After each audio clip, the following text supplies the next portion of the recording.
Hello guys, now we are now on part 4 of our lecture number 2, which involved in solving a problem of F-test and T-test. Now let's go on now immediately to solve this sample problem number 9. Okay, sample problem number 9. Okay, sample problem 9 here, sorry. Okay.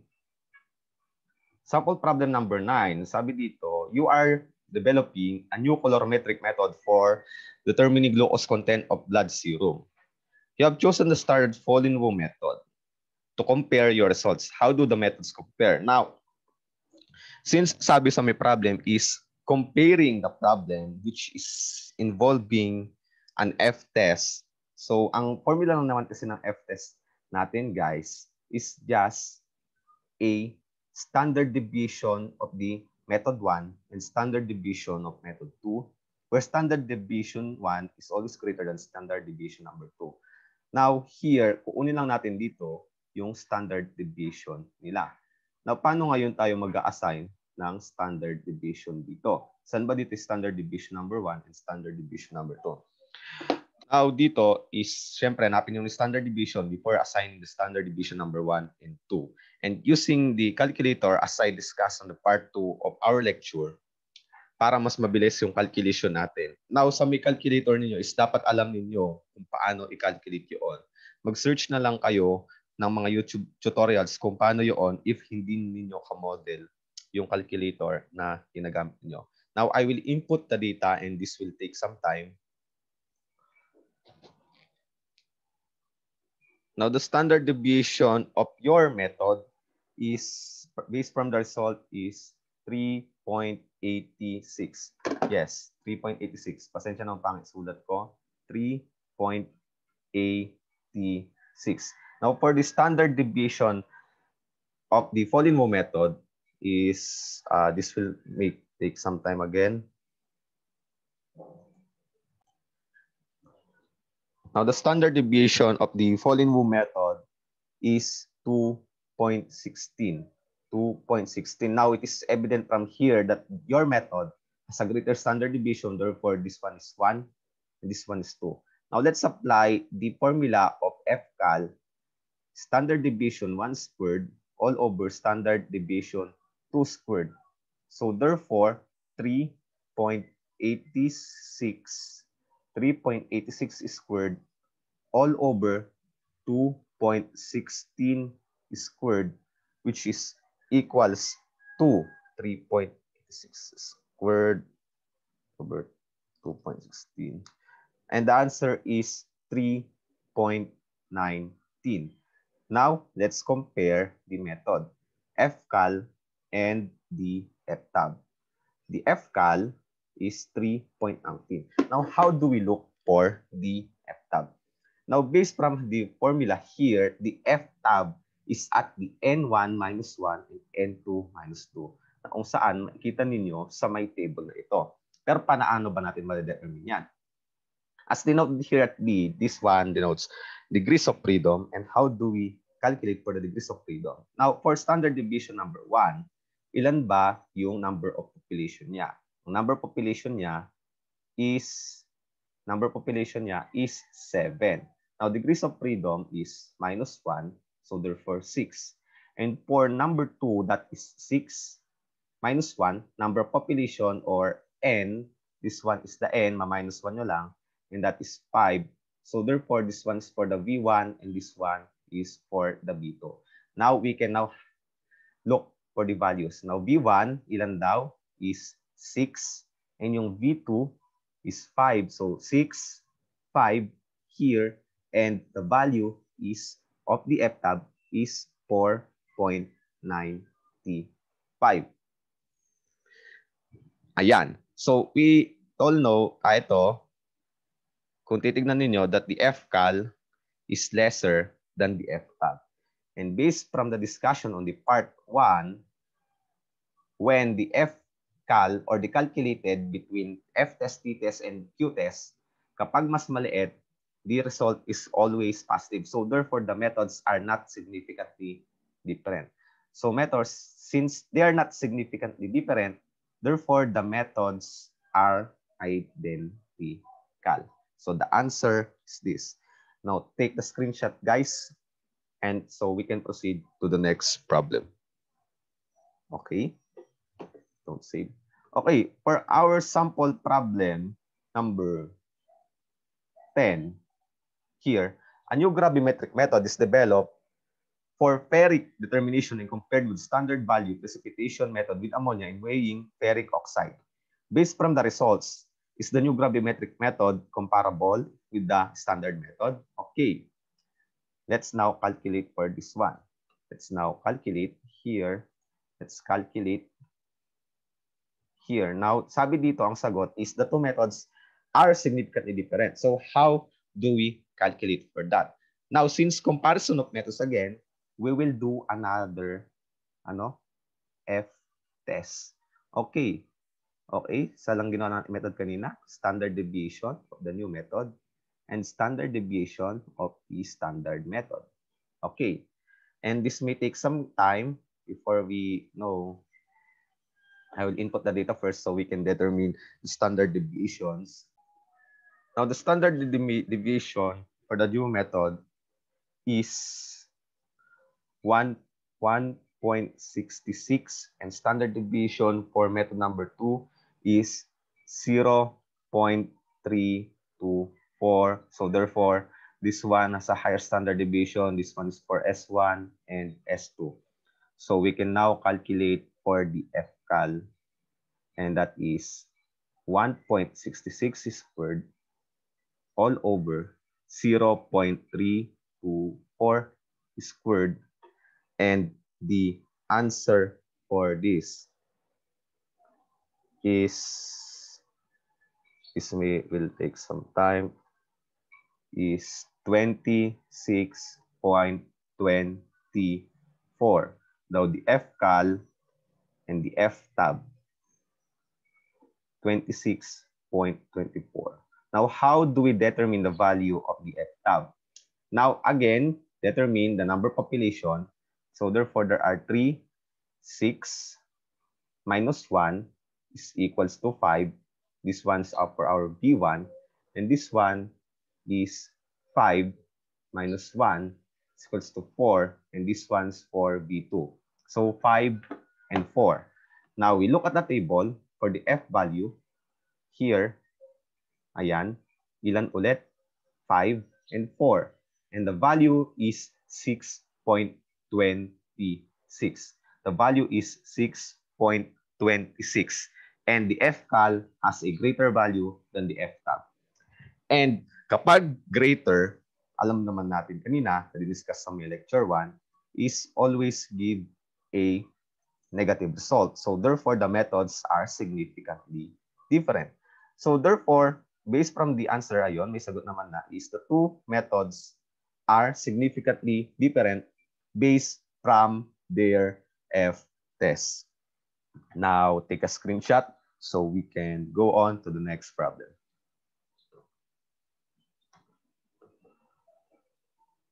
Ngayon, punta na tayo sa may t-test. Okay? Didiscuss ko lang ulit. There are 3 formulas involving a t-test. And these are the 3 when accepted values known, when comparing 2 different methods, and when comparing 2 different methods used on 2 or more samples. And these are the values of the t-table. And here are the formulas when the accepted value is known. And when the comparison of 2 different methods, there are 2 cases. F test first, and then ito yung formula. And ito naman yung formula when comparing means of 2 different methods. Now let's solve for the sample problem number 11. Sample problem number 11.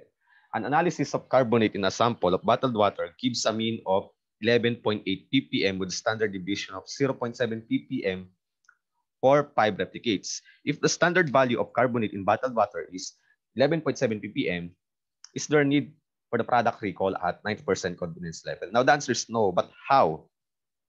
Okay, since sabi dito, meron siyang standard value, so ang gagamitin nating formula for t-test is yung type A when an accepted value is known, and ito yung formula niya. Okay. So therefore, Tcal is equals to mean minus mu, or the standard value, times the square root of number of population all over the standard deviation. So, given naman na yung data, ilan daw yung mean natin? 11.8. Ilan yung standard value? 11.7. Ilan yung number of population? So, 5. Sir, bakit 5? Kasi nga, 5 replicates.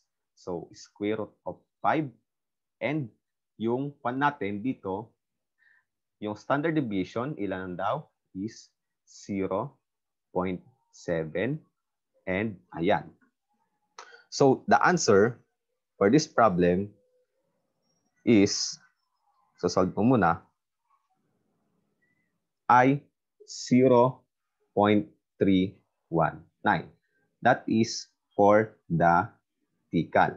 So, 0.319. Paano naman yung T-tab natin? Now, based from the problem, the formula, T-tab is at n minus 1. Ilan ba yung n natin? And yung n natin is 5. So, therefore, B is equals to n minus 1. So, 5 minus 1 is equals to 4. Ilang percent confidence level? 90% confidence level. Now, we are looking for the T-tab, 90%. Degrees of freedom is 4. So, ang T-tab natin is 2.132. 2.132. Now, since 0.319 is less than the T-tab, or 2.132, so therefore, uulitin ko ulit, when the calculated is lesser than the table, values at the table, it always gives a positive result. So therefore, is there need for product recall? The answer is no, kasi the methods are not significantly different. Saan ba nanggaling yan? Statement na yan is nandito. The methods are not significantly different. Now, take a screenshot so we can move on to our next problem.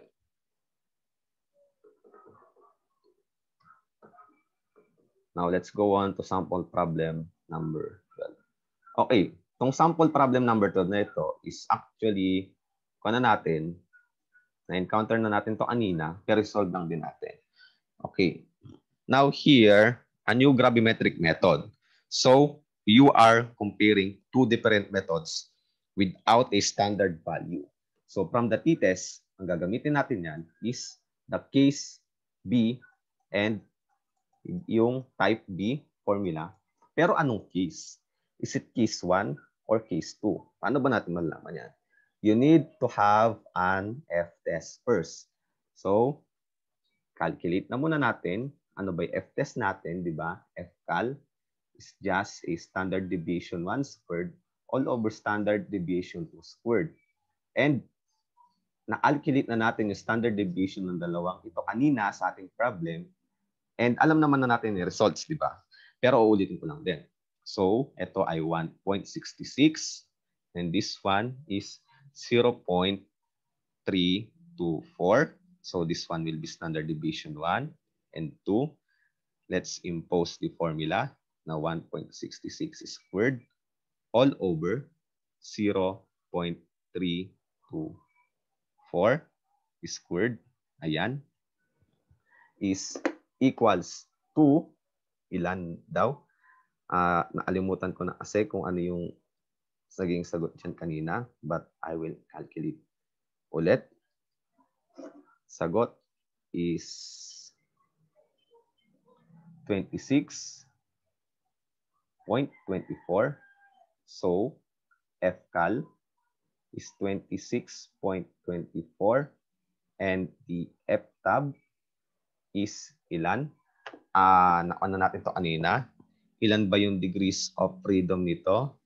Or V, V1, that is 6. And V2, 6 ba? 3, 6, sorry, that is 5. And this one is 4, diba? N minus 1. So, 5, 4. titignan natin yung value niya sa may F-test. So, 5 and 4. 6.26 yung F-tab natin. So, 6.26. 6.26 and the F-cal is greater. So, they are significantly different. Now, since sila ay different, anong type ng type B t-test ang gagamitin natin? So, it is case 2. Case 2 ang gagamitin natin kasi they are statistically different. Ito ang formula for case 2. Wow, ang haba. Siyempre, hindi natin i-memorize yan, but rather, ito ay open formula naman. So, isasalpak ko lang yung formula natin dito sa ating kwan. Ayan. So, these are the equal. Now, dito meron na tayong hinahanap na values, which is the mean 1, mean 2. Meron naman na tayong value for standard deviation 1 and 2. Now, ito, sorry guys ha, i-arrow-arrow ko na lang ano. So, mean 1 and this one, standard, is for mean 2. Mean 2. Okay, so how do we calculate for the mean? It is just an average and this may take some time. Wait lang ha. Okay, the mean for the new method or mean 1 natin is 19.64 and mean 2 is 19.24.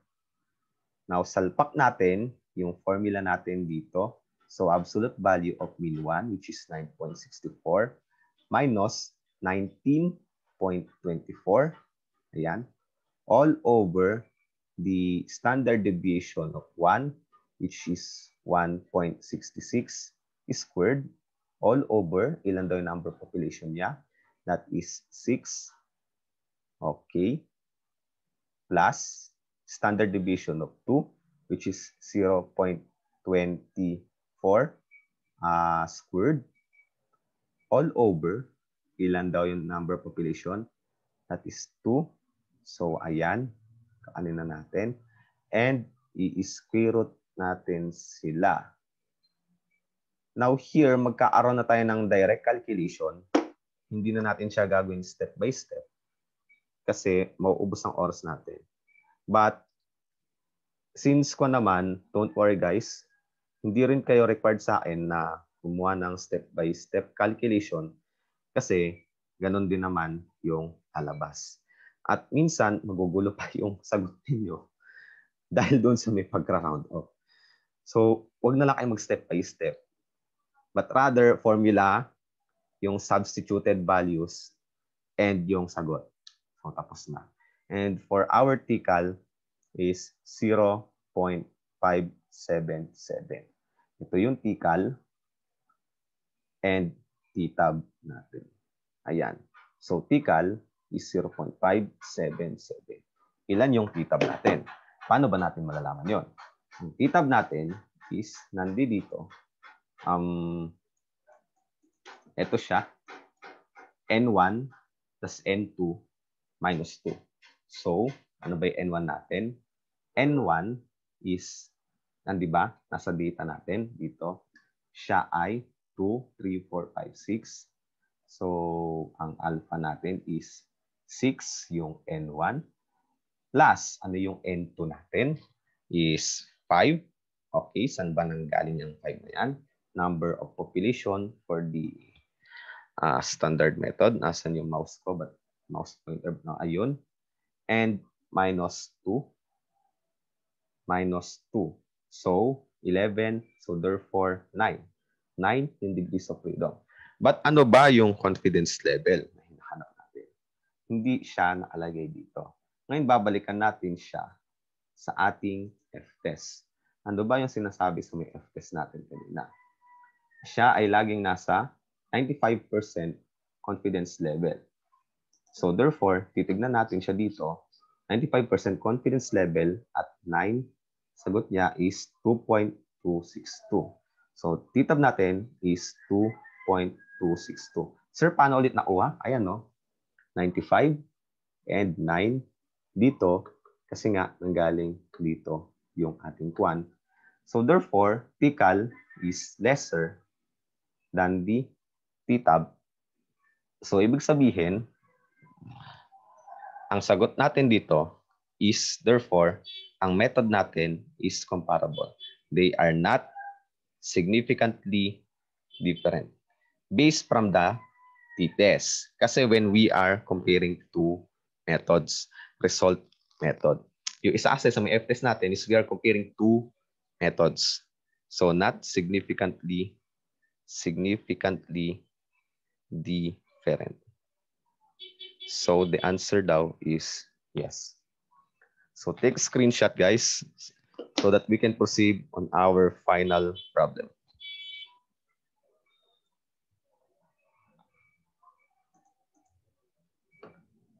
Okay, now let's go on to our final problem. Sample problem number 13. Sabi dito, you are developing a new method for the determination of blood urea nitrogen. Comparing your developed method to a standard method yielded the following result below. Compared your method, so comparable daw ba yung method mo na galing sa may ko natin method. Now dito is kung papansin niyo, we have sample A, B, C, D, E, F using the two methods. So what type of t-test do we need to use here? This one, ang gagamitin natin dito is the type D. Sir, ay type C. Sir, bakit C? Kasi we have two different methods on more samples. Sir, paano niyo po nasabing more samples? Kasi ngayon we have sample A, sample B, C, D, and F. So magkakaiba yan. So ang formula ang gagamitin natin dito, guys, will be this one. This method here. Ayan ang gagamitin natin method. So ito ay mahaba-habang calculation. So ayan. So how do we calculate for this one? Now, first and foremost, paano ba natin malalaman yung difference, mean difference natin? Mean difference. Okay. So paano ba yan? Now here, susulat natin dito is yung sample A. Sorry. We have here ilan? Sample A, sample B, sample C, sample D, sample D, and F. Medyo mahaba siya. Yung new method natin is, let's denote it as NM, and this one here as SM, the standard method. Now, input lang natin dito is 10.2 minus 10.5. Sir, ano po bang mauna lagi? Unahin nyo lagi yung nasa taas, yung new method na dinidevelop niyo. Input natin 12.7, or I think I'll make a shortcut na lang. Sige, mag-shortcut na lang tayo. Okay. Ang gagawin na kasi ito is pag ma-minusin ninyo ito from the top. So ilan to? 0.3. Ilan ito? 0.6. Ilan ito? Negative 0.1. Ilan ito? That is 0.6. Pag minusin nyo lang, mula sa taas. Ilan ito? 0.3. And this one here is 0.4. Now, ilan yung sum nila? Ilan yung sum? Okay. Now, getting the summation, this may take some time kasi input ko siya sa ating calculator. Plus 0.6, plus 0.3, plus 0.4. And ang natin dito ay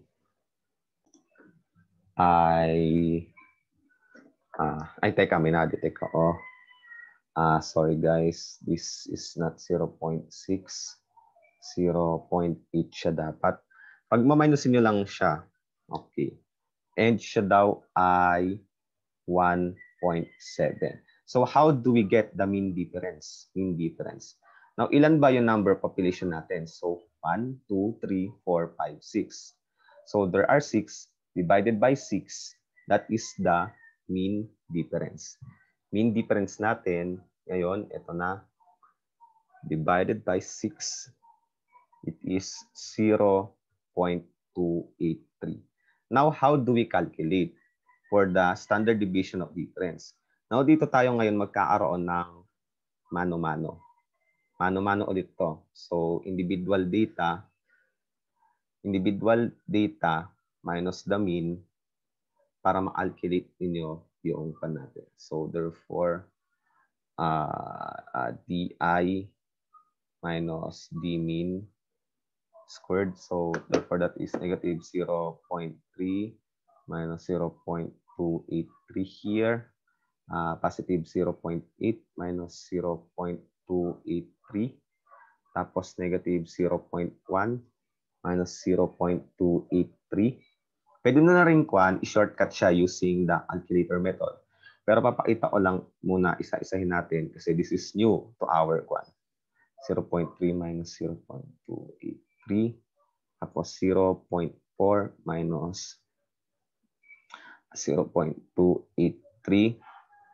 Now equals, and equals. So solvein natin ng mano-mano isa-isa. Okay. So this one here is negative 0.583. This one here is 0.517, negative 0.383. This one here is 0.317. This one here is 0.017. This one here is 0.117. Yan. And i-square natin sila. Kasi based from the standard deviation, square in any of each of these using our mano-mano. Pero, ayan, dito, you have equals, and equals. And you have the summation method here. Okay. Now, this may take some time again. Okay, let's solve. Isa-isahin natin sila. So this one here is 0.339. This one here is 0.267. 0.147. 0.1. 0.0002. 0.0136. And then get the sum. Okay, this may take some time again kasi ini-input ko siya sa aking calculator. Now the answer is 0.867. Now we can now solve this problem here. Punta na tayo dito. Itong formula na dito ay expansion lamang siya. So, ilalagay ko na lang dito, guys. Ayan, kasi times is so. D, ano ba yung mean difference natin? That is 0.283. 0.283 all over. Ilan yung SD natin? Ito siya. The standard deviation of the mean. That is summation, that is standard deviation of the difference, that is 0.867 times the number of population, which is ilan? Square root of 6. Tama ba? Square root of 6. Now, this may take some time again kasi input ko siya sa calculator.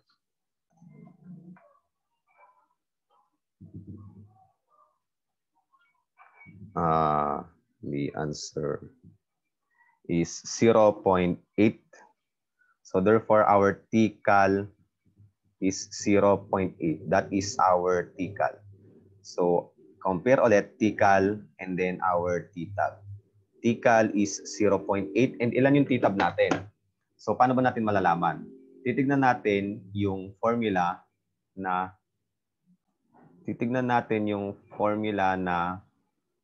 nandito, nasaan na siya? Letter C, which is alpha minus 1.